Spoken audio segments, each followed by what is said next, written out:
Il était une fois un jeune homme qui, plus que tout, aimait chanter, danser, mais aussi se travestir.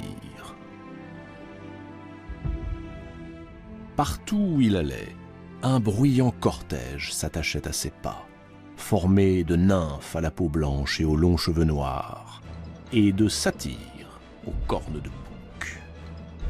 Le jeune homme ouvrait la marche, armé d'un bâton entouré de lierre, surmonté d'une pomme de pin, le thyrse.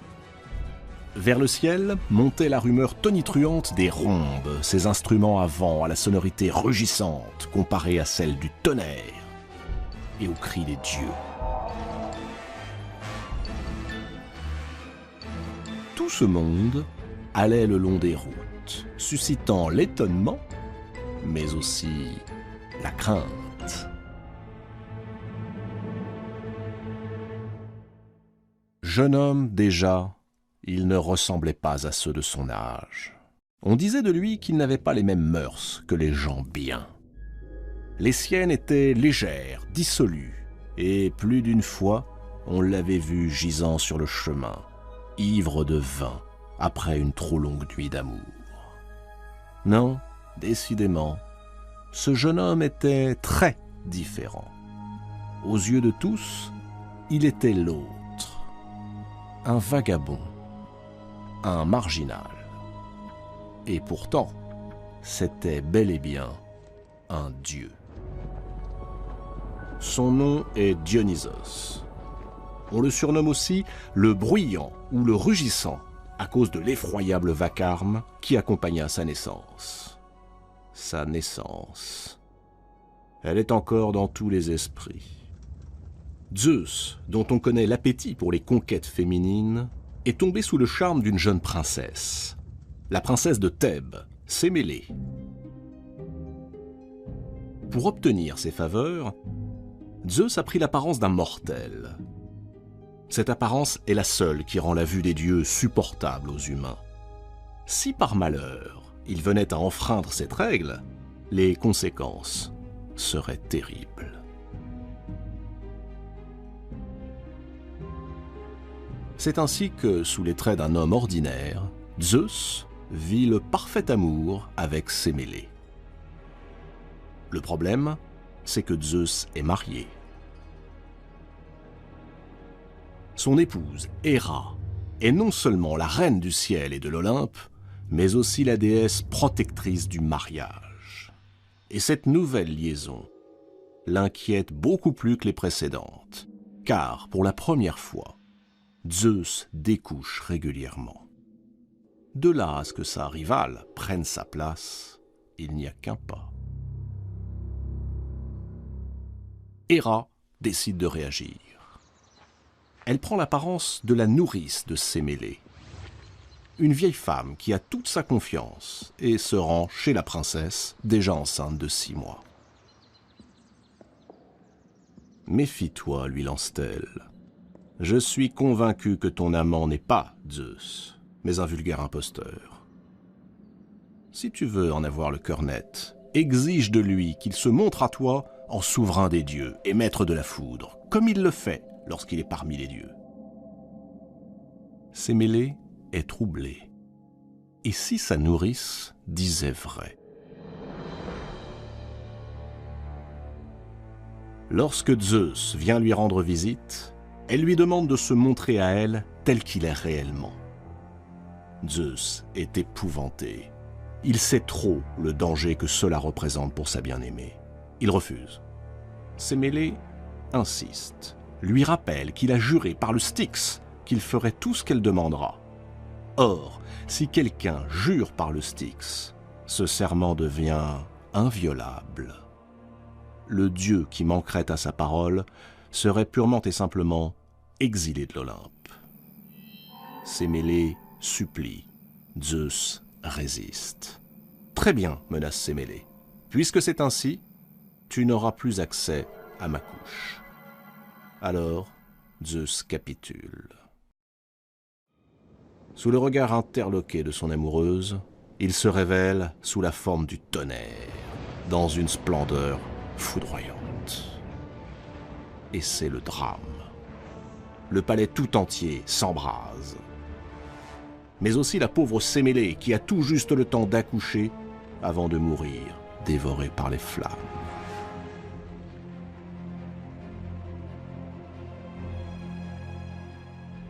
Miraculeusement, le feu a épargné l'enfant que Zeus récupère.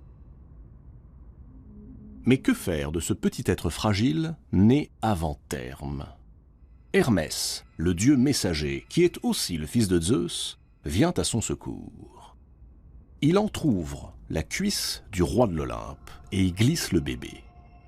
Zeus, le père, devient mère. 3 mois plus tard, Hermès, toujours lui, rouvre la cuisse du seigneur de l'univers. Un nouveau-né en sort. Les Romains diront, il est né de la cuisse de Jupiter.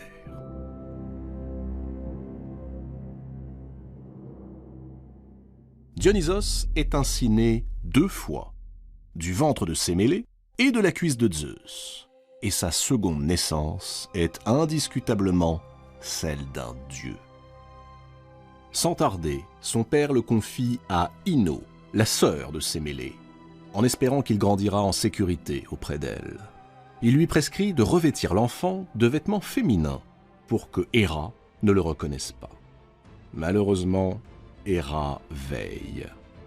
Si Zeus s'imagine s'en tirer à si bon compte, il se trompe. Poursuivant sa vengeance, l'épouse trahie frappe Ino et son mari de démence. Elle s'apprête à faire de même avec le petit Dionysos, mais in extremis, Zeus réussit à soustraire l'enfant. Une nouvelle fois, il le confie à Hermès et lui ordonne de l'emmener sur le mont Nysa, une région montagneuse au bout du monde. Le jeune Dionysos est accueilli par les nymphes, divinités bienfaisantes. Elles deviennent pour lui de véritables mères de substitution. Elles lui offrent généreusement leur sein. Auprès d'elles, Dionysos grandit.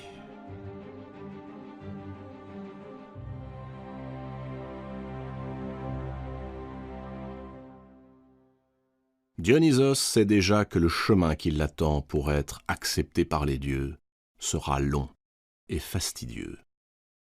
Il devient le dieu errant. Un beau matin, Dionysos fait la découverte qui transformera la vie des mortels. Ce jour-là, le jeune dieu voit un serpent mordre dans une grappe de raisin. À son tour, il saisit la grappe, la presse entre ses doigts, observe avec étonnement le liquide qui s'écoule. L'idée de la culture de la vigne et l'art d'en tirer du vin viennent de germer dans la tête de Dionysos. Il décide alors de parcourir le monde pour l'enseigner aux hommes.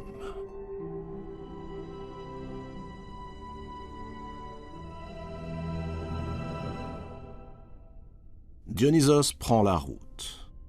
Il est accompagné d'un cortège bruyant et hors du commun. Des femmes échevelées, à demi nues, que l'on appelle les Ménades. Mais aussi des satyres, ces êtres pansus et laids, en perpétuel état d'érection. Parmi eux, Silène, le précepteur de Dionysos. Étonnant personnage que ce Silène. La plupart du temps, il est ivre-mort. Mais il possède, dit-on, une immense sagesse. Le cortège s'élance vers les villes et les villages. Il entre en Syrie. Après la Syrie, c'est l'Égypte, où il est reçu avec bienveillance par le roi Protée, à qui il transmet la découverte de la vigne.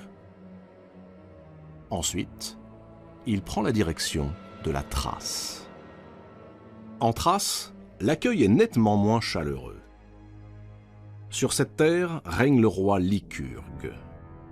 Lycurgue voit d'un très mauvais œil l'arrivée de ce jeune homme à l'allure étrange, efféminé.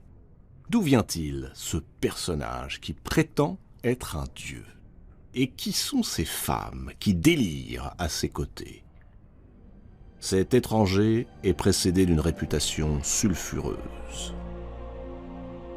On raconte que dès qu'il entre dans une cité, les femmes sont saisies de passions érotiques. Il prend possession d'elles et les entraîne dans des danses frénétiques.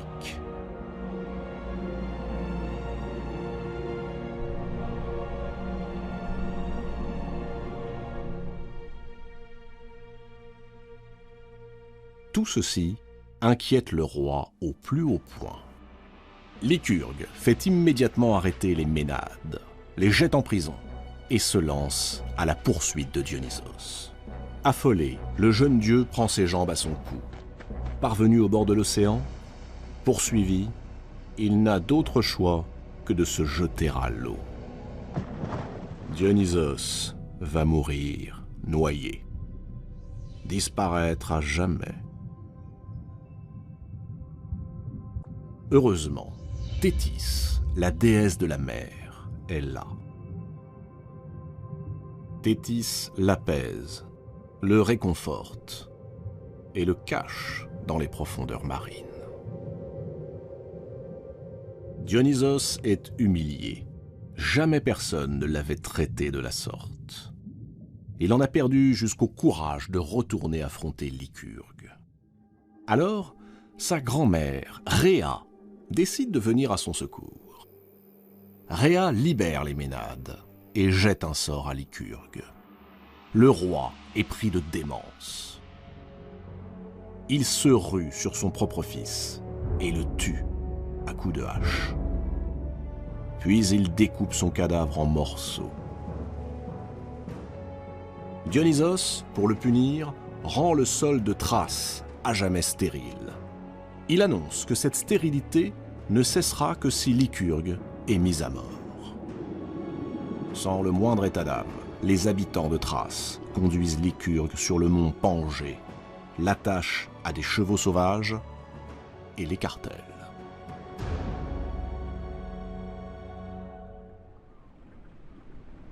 À présent, le jeune Dionysos peut reprendre son périple. Il repart pour le sud, et le voilà en Inde. Zeus l'a chargé d'une mission. Sur son ordre, il doit anéantir la population qui s'est montrée impie à l'égard des dieux en leur préférant des divinités nouvelles, à tête d'éléphant ou aux multiples bras. Châtier ceux qui ne respectent pas les dieux, c'est à cette seule condition, lui a dit son père, qu'il accédera à l'Olympe. Dionysos s'exécute. Mais il n'a pas besoin de livrer bataille. Les habitants sont déjà sous son charme.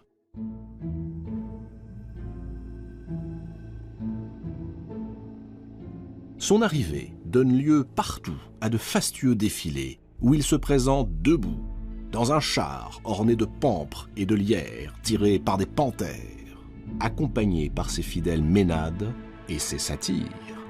Il parcourt les cités dans un tourbillon de cris, de chants et de danses, au son des flûtes et des tambourins.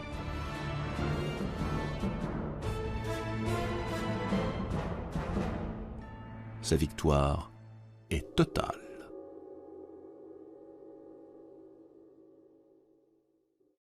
Mais le voyage de Dionysos n'est pas encore achevé. Une ville, la plus importante, reste à conquérir. Thèbes, la ville où il a vu le jour.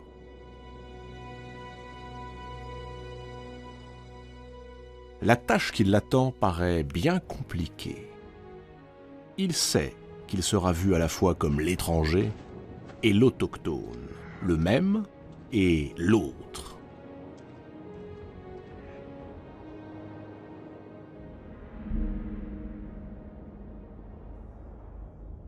C'est le roi Panthée qui règne sur la cité.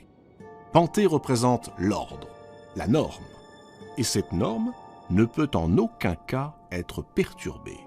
Quand il voit ces femmes qui évoluent dans un état extatique autour de Dionysos, à moitié nues et délirantes, Panthée est profondément choqué. Les femmes sont faites pour être à la maison, élever leurs enfants, faire la cuisine et ne pas s'occuper du reste. Et puis, qui sont ces gens bizarrement accoutrés qui parlent des langues étrangères? Ce ne sont pas des Grecs. Et pour Panthée, tout ce qui n'est pas grec est barbare. À peine Dionysos a-t-il franchi les murailles de Thèbes qu'il fait le récit de sa naissance et révèle à qui veut l'entendre qu'il est le fils de Zeus, un dieu. Éclat de rire du roi, de son épouse et du peuple. Quoi? Ce misérable mendiant qu'accompagnent ces barbares débraillés, le fils du roi de l'Olympe? Les propres tantes de Dionysos, les sœurs de Sémélé, sont d'ailleurs les premières à crier à l'imposture. Jamais elles n'ont voulu croire que leur sœur Sémélé ait pu séduire Zeus. Au contraire, elles ont fait courir le bruit que Sémélé, pour ne pas révéler le nom de celui qui l'avait mise enceinte, avait prétendu être aimé de Zeus, et que ce dernier l'avait foudroyée pour la punir de cette vantardise. On chasse de Thèbes le malheureux Dionysos comme un lépreux, à coups de pierre et de flèches. Il court se réfugier dans les bois du mont Cithéron, qui domine Thèbes. Là, il s'assit sur un rocher et enfouit sa tête entre ses mains. Il n'y a qu'au-delà des mers, en Orient, ailleurs, qu'on l'a adoré et considéré comme un dieu. Pourquoi Thèbes, la cité de sa mère, refuse-t-elle de l'accueillir?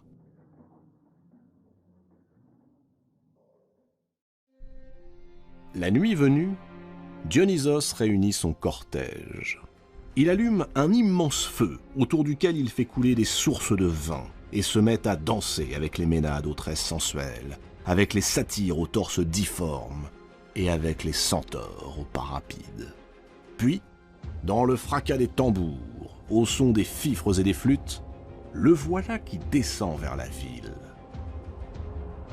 Dionysos commence par frapper de folie ses tantes, puis l'épouse de Panthée et toutes les femmes de Thèbes.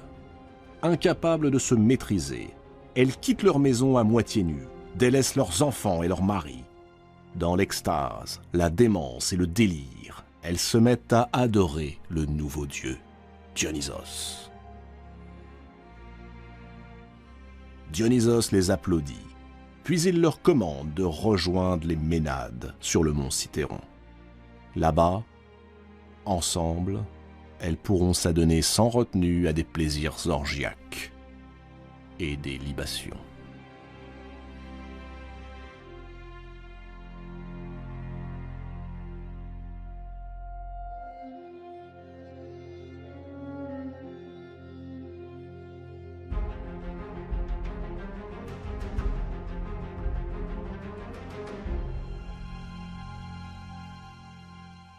Mais la vengeance de Dionysos n'est pas encore totale.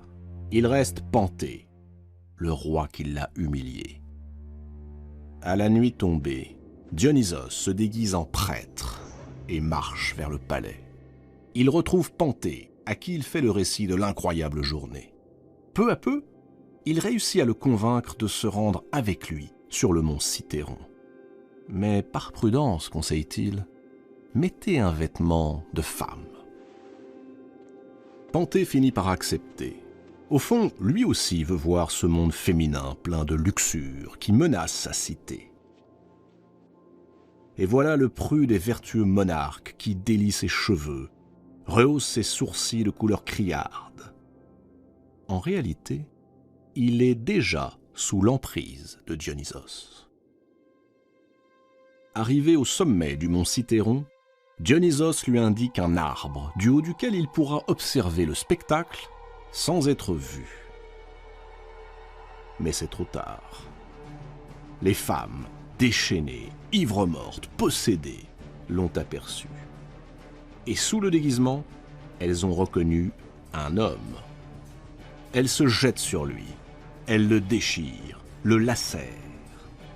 Et parmi elles, la propre mère de Panthée. Panthée essaie désespérément de se faire reconnaître par elle. Mais celle-ci, égarée par la frénésie, lui arrache un bras. Puis les autres femmes le tailladent littéralement.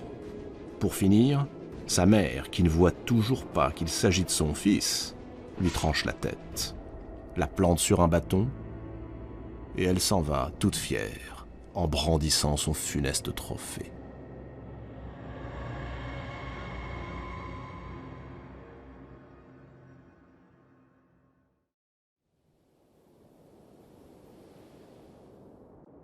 Quand les femmes de Thèbes recouvrent leurs esprits et reviennent dans leur cité, Dionysos les attend.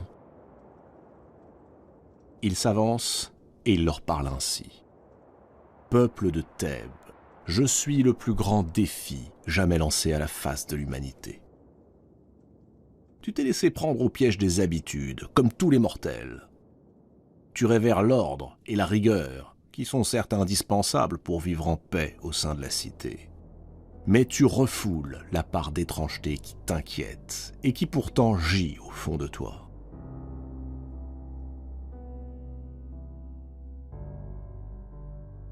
Moi, je suis l'autre, l'étranger, le différent. Et je suis venu te révéler cette part obscure qui est en toi. Si tu la rejettes, comme tu m'as rejeté hors de tes murs, alors tu seras perdu, comme fut perdu l'orgueilleux Panthée, ton roi. Mais si tu acceptes ces forces sauvages, si tu les intègres au lieu de les brider, alors tu seras sauvé. Mon père, le tout-puissant Zeus, m'envoie t'apprendre que la véritable folie n'est pas celle qu'on croit. Ce qui est folie, c'est de vouloir une cité parfaitement vertueuse, parfaitement rationnelle. Seuls les dieux touchent à la perfection. Vous autres, mortels, gardez-vous de ces deux excès. N'admettre que la raison, n'exclure que la raison. Faites bon accueil à la raison, mais acceptez aussi la part d'imprévu, d'inattendu, qui de prime abord vous dérange. C'est à cette condition que vous serez libre.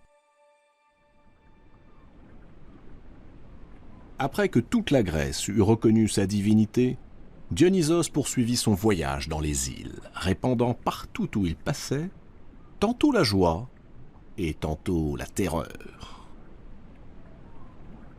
C'est sur le rivage de Naxos que le jeune dieu aperçoit une ravissante jeune femme qui pleure. Il s'agit d'Ariane, la fille du roi de Crète, Minos. Son amant, Thésée, vient de l'abandonner. Ému par la beauté et par la tristesse de la jeune femme, Dionysos l'emmène sur l'Olympe. Et, chose qui ne s'était jamais vue, il l'épouse, elle, une mortelle, devant tous les dieux assemblés.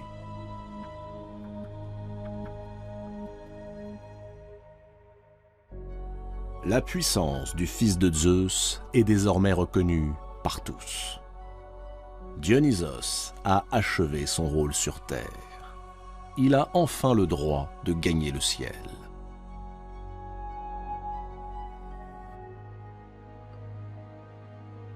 Dionysos, le bâtard de Thèbes, l'étranger dans la ville, a dû batailler dur pour imposer sa divinité.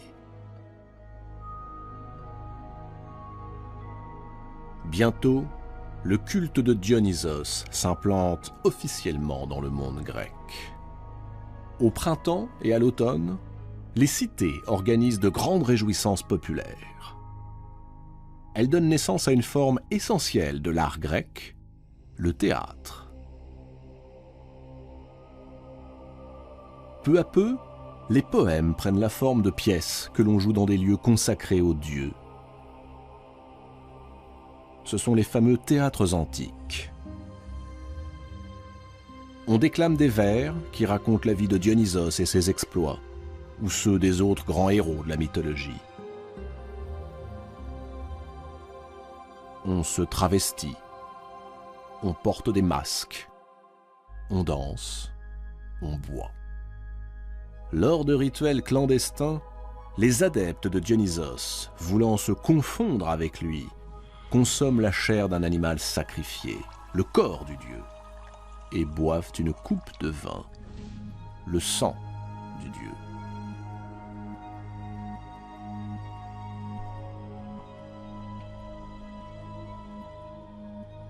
Dionysos est décidément un dieu bien différent.